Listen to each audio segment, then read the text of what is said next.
il n'y a aucun État en 16 ans qui a vu sa population augmenter de 130%. Le taux d'immigration, d'augmentation de la population aux États-Unis est de 15%. Vous pouvez aller vérifier les chiffres. Ce n'est pas moi qui le dis, c'est l'ONU qui le dit. Donc, d'où sortent les chiffres de M. Nguesson Sassou Nguesso? Comment est-ce qu'ils peuvent tripatuer les chiffres de cette manière? C'est honteux. Le Niger, qui est le pays africain où le taux de natalité est le plus élevé, de 7 enfants par femme, n'a pas une augmentation de la population à cet ordre-là. Ça n'existe pas, c'est inédit. C'est extrêmement grave ce que vient de faire M. Nguesson Sassou Nguesso. Congolaises, Congolais, je m'adresse à vous par rapport au 5e recensement général de la population qui a été effectué par le gouvernement du Premier ministre Makosso, lequel Premier ministre est tristement entré dans l'histoire comme étant celui qui a aidé le régime dictatorial de M. Nguesson Sassou Nguesso à falsifier les chiffres de la population congolaise, ce qui est très grave. Mais je ne veux pas m'appesantir là-dessus. Je vous invite à aller sur TLR TV ou R7 afin de voir les émissions qui ont été effectuées dessus par des personnes que j'apprécie beaucoup, le président Clément Mirassa du PSTC et M. Didier Moigny-Ivolo, porte-parole du CRC. À cet effet, moi, je vais m'appesantir sur 2 faits. Le faible taux d'augmentation de la population dans la région de la Limoux, qui a juste augmenté en 16 ans de 4%. Et le taux très élevé d'augmentation de la population dans la région de la Likoala, qui a augmenté de 130%. Il faudrait que le gouvernement Makosso et le dictateur Nguesson Sassou Nguesso, qui a toujours triché aux élections, qui n'a jamais gagné une élection présidentielle ou législative, qui est toujours arrivé au pouvoir par des coups d'État, et le plus sanglant est celui du 5 juin 1997, qui a causé la mort de plus de 400 000 Congolais sur une population de 3 500, qui a renversé un président, le seul président élu démocratiquement au suffrage universel à ce jour au pays, son Excellence le professeur Pascal Souba. Je ne comprends toujours pas pourquoi est-ce que ce gouvernement a falsifié les chiffres. Parce qu'ils ont toujours triché et la population a toujours accepté pour ne pas se faire massacrer. Là-dessus, je vais revenir sur ce que je vous disais. Revenons sur le département de la Likoum. La population a augmenté en 16 ans de 4,4%. Donc, soit 4226 en 16 ans. 4226 habitants en 16 ans. Si on prend le ratio, ça nous fait 264 habitants par année. Vous vous rendez compte? Soit 22 habitants par an. Chers Congolais, faites vous-même des calculs. Je connais ce département parce que j'y ai vécu une période de ma vie. La population, elle est très jeune, très dynamique.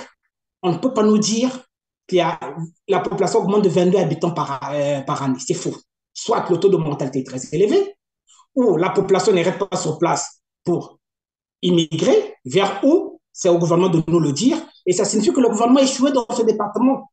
À quoi a donc servi tous les milliards qu'ils ont mis dans ce département concernant la municipalisation accélérée? À quoi ça a servi? Ça prouve à suffisance que le régime dictatorial de M. Nguesson Sassou Nguesso a détourné cet argent. Donc, on ne peut pas nous le dire. Soit le mode de mortalité, le taux de mortalité est très élevé, ou les gens ne font pas des enfants. La population est très jeune. Comparativement, je vous prie de comparer avec, je veux prendre l'exemple de l'Europe,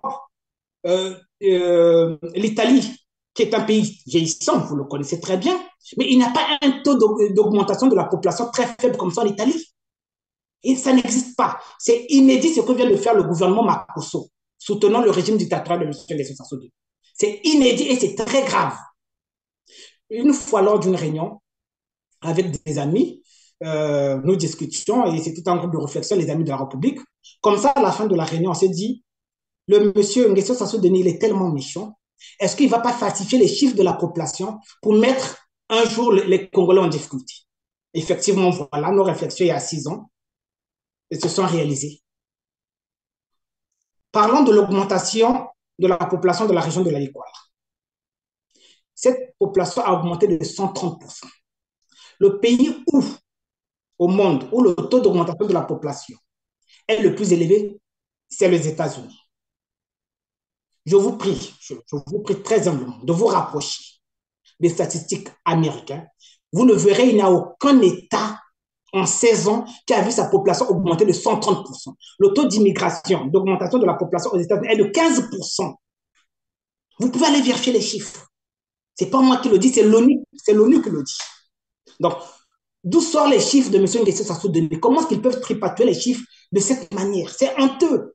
Le Niger, qui est le pays africain où le taux de natalité est le plus élevé, de 7 enfants par femme, n'a pas une augmentation de la population à cet ordre-là. Ça n'existe pas, c'est inédit. C'est extrêmement grave ce que vient de faire M. Nguessan Sassou Nguesso. À mon avis, je me demande qu'est-ce qui se passe avec ce monsieur. Il a tant fait du mal au Congo.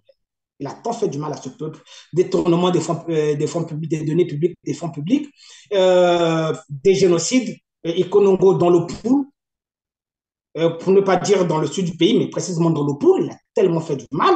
Je me demande pourquoi est-ce qu'il le fait. Vous avez suivi les vidéos, il souhaite vivre jusqu'à 100 ans. Voilà le monsieur qui souhaite vivre jusqu'à 100 ans, alors que la population, c'est lui-même qui le dit, hein, je fais l'analyse des chiffres. Dans la Lécoumou, les gens ne vivent pas 100 ans. Quel est ce dirigeant qui veut vivre alors que sa population ne vit pas si longtemps que lui? Comment est-ce que vous l'expliquez? Qu'est-ce qu'il nous dit? Comment est-ce qu'il explique lui et son premier ministre Makosso? Comment est-ce qu'il explique? Nous demandons simplement au gouvernement Makosso de revoir, de faire un recensement sincère, parce que ce qu'il fait, c'est grave pour les générations futures. Vous comprenez avec moi que ce gouvernement ne se soucie pas des générations futures, sinon les 14 000 milliards n'auraient pas été détournés, ce qui avait appelé par les fonds des générations futures. Cet argent aurait dû être utilisé à bon escient, investi dans les écoles, les entreprises pour créer de l'emploi pour cette fameuse jeunesse que le gouvernement maltraite ou veut décimer en un mot. Sur ce, j'appelle les populations congolaises à rester éveillées. Trop, c'est trop. Ça ne peut pas durer comme ça. Ce que vient de faire M. Nguessan Sassou Nguesso, il prépare, ça c'est à mon avis, une guerre civile ou un génocide. Parce que ce n'est pas possible. Encore, il a tellement fait du mal aux Congolais, il se dit qu'il aimerait continuer à voir les Congolais souffrir, même dans sa tombe. Parce que c'est une patate chaude qu'il laisse sur la main des Congolais. Et nous disons non. Nous disons non. Population congolaise, restez éveillés. Je vous remercie. C'est votre âme serviteur, Yves Ndoudine.